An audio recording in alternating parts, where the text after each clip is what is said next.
అందరికీ నమస్కారం. ముందుగా ఓం గణేశాయ నమః అని కామెంట్ పెట్టి లైక్ చేసి మా ఛానల్ని సపోర్ట్ చేయండి ఫ్రెండ్స్. వినాయక చవితి రోజున వినాయకుడి విగ్రహాన్ని ప్రతిష్ఠించి 10 రోజుల పాటు పూజలు చేస్తారు. మరికొందరు ఇంట్లో గణేశుని విగ్రహాన్ని ప్రతిష్ఠించి 1, 3, 5, 7 లేదా 9 రోజులపాటు పూజిస్తారు. మరి కొంతమంది నవరాత్రి ఉత్సవాలను నిర్వహించి 11 రోజున నిమజ్జనం చేస్తారు. అయితే గణపతిని నిమజ్జనం చేసేటప్పుడు ప్రతి ఒక్కరూ ఖచ్చితంగా కొన్ని నియమాలు పాటించాలి. అప్పుడే మీరు పూజించిన గణపతి సంతోషపడి మీ ఇంటిపై కనక వర్షాన్ని కురిపిస్తాడు. పూజించిన వినాయకుడిని ఏ రోజున నిమజ్జనం చేయాలి, అలాగే ఏ రోజున నిమజ్జనం చేయకూడదు, నిమజ్జనం చేసేవారు ఎలాంటి నియమాలు పాటించాలి, వినాయకుడి పీమాని ఎలా కదిలించాలి, అలాగే గణపతిని నిమజ్జనం చేసేటప్పుడు ఏ మంత్రం చదివితే మంచి జరుగుతుందో ఈ వీడియోలో తెలుసుకుందాం. ముందుగా ఈ వీడియోకి ఒక లైక్ కొట్టి కామెంట్ చేసి మా ఛానల్ని సబ్స్క్రైబ్ చేయండి. ఈ సంవత్సరం వినాయక తిథి సెప్టెంబర్ 7 శనివారం రోజున ప్రారంభమే సెప్టెంబర్ 17 వరకు ఉంటుంది. ఈ 11 రోజులు చాలా శక్తివంతమైన రోజులు. వినాయకుడి విగ్రహాన్ని కనీసం 3 రోజులైనా సరే ఇంట్లో పూజించుకోవాలి. వినాయకుడిని ఇంట్లో 3 రోజులు పూజిస్తే ఇంట్లో ఎలాంటి సమస్యలు లేకుండా ఉంటాయి. అదే 5 రోజులు పూజిస్తే మీ ఇంటికి అష్టైశ్వర్యాలు వరిస్తాయి.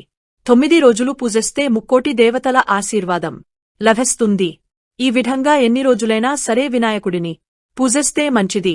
వినాయకుడి మీ ఇంట్లో ఉన్నన్ని రోజులు ప్రతిరోజు దీపారాధన చేసి ఖచ్చితంగా 2 పూటలా నైవేద్యం సమర్పించాలి. అప్పుడే మీ పూజకు రెట్టింపు పుణ్య ఫలితం లభిస్తుంది. ప్రతిరోజు నైవేద్యాన్ని సమర్పించలేని వాళ్ళు కనీసం ఒక బెల్లం ముక్కలైన నివేదిస్తే చాలా మంచిది. మీ ఇంట్లో ఉన్న గణపతి విగ్రహాన్ని నిమజ్జనానికి తీసే ముందు స్వామివారి విగ్రహాన్ని 3 సార్లు మీ కుడి చేతితో పట్టుకుని కదిలించాలి. పూజలో ఉన్న ఆకులను పువ్వులను కూడా తీసి స్వామివారితో పాటు నిమజ్జనం చేయండి. అయితే పూజలో పెట్టిన పాలవెల్లిని మరొక పూజకు ఉపయోగించుకోవచ్చు, లేదా పాలవెల్లిని కూడా నదిలో నిమజ్జనం చేయవచ్చు. అయితే మన ఇంట్లో ఉన్న గణపతి విగ్రహాన్ని తీయాలంటే సాయంత్రం 6 గంటలకు దీపారాధ చేసి విగ్రహాన్ని తీసి నిమజ్జనానికి తీసుకువెళ్లవచ్చు. ఇక వినాయకుని పూజలో పెట్టిన బియ్యంతో పరమాన్నం తయారు చేసి ఇంట్లో ఉన్న ప్రతి ఒక్కరూ ప్రసాదంగా స్వీకరించాలి. అలాగే కొన్ని బియ్యంతో అక్షింతలు తయారు చేసి మీ పూజ గదిలో పెట్టుకోండి. మంగళవారం అలాగే శుక్రవారం రోజున గణపతిని నిమజ్జనం చేయకూడదు. ముఖ్యంగా మనం పూజించిన గణపతిని నదుల్లో నిమజ్జనం చేస్తేనే మంచిది. అలా వీలు కాకపోతే మన ఇంట్లోనే నిమజ్జనం చేసుకోవచ్చు. వినాయకుని విగ్రహాన్ని మగవారు నిమజ్జనం చేస్తేనే మంచిది. వినాయకుడిని పూజించడం ఎంత ముఖ్యమో నిమజ్జనం కూడా అంతే ముఖ్యం. మీ గణపతిని నిమజ్జనానికి తీసుకువెళ్లే ముందు ఇంట్లో ఉన్న ప్రతి ఒక్కరూ స్వామి వారికి నమస్కారం చేసుకుని 9 గుంజీలు తీయాలి. 9 రోజులపాటు ఇంట్లో వినాయకుడిని పూజించడం కుదరని వాళ్ళు మీ ఇంటి దగ్గరలో ఉన్న గణపతి విగ్రహానికి మీ శక్తి మేరకు నైవేద్యాలను సమర్పించండి. అయితే గణపతికి సమర్పించే ఒక్కో నైవేద్యానికి ఒక్క ప్రతిఫలం ఉంటుంది. వినాయక చవితినాడు 1వ రోజున ఇంట్లో పూజ చేసేటప్పుడు ఖచ్చితంగా 3 రకాల నైవేద్యాలు ఉండాలి. తప్పనిసరిగా ఉండాల్సిన నైవేద్యాలు ఏమిటంటే కుడుములు, ఉండ్రాళ్ళు, పరమన్నం. ఇక 2వ రోజున ఉదయం దీపారాధన చేసి అటుకులను నైవేద్యంగా సమర్పించాలి. అటుకులు నైవేద్యంగా పెట్టిన వారికి ఆకస్మిక ధన లాభం వరిస్తుంది. 3వ రోజున పేలాలను నివేదిస్తే అప్పుల సమస్యలు తొలగపోతాయి. ఇక 4వ రోజున చెరుకు సమర్పిస్తే అనవసరపు ఖర్చులు తగ్గే డబ్బు పొదుపు చేస్తారు.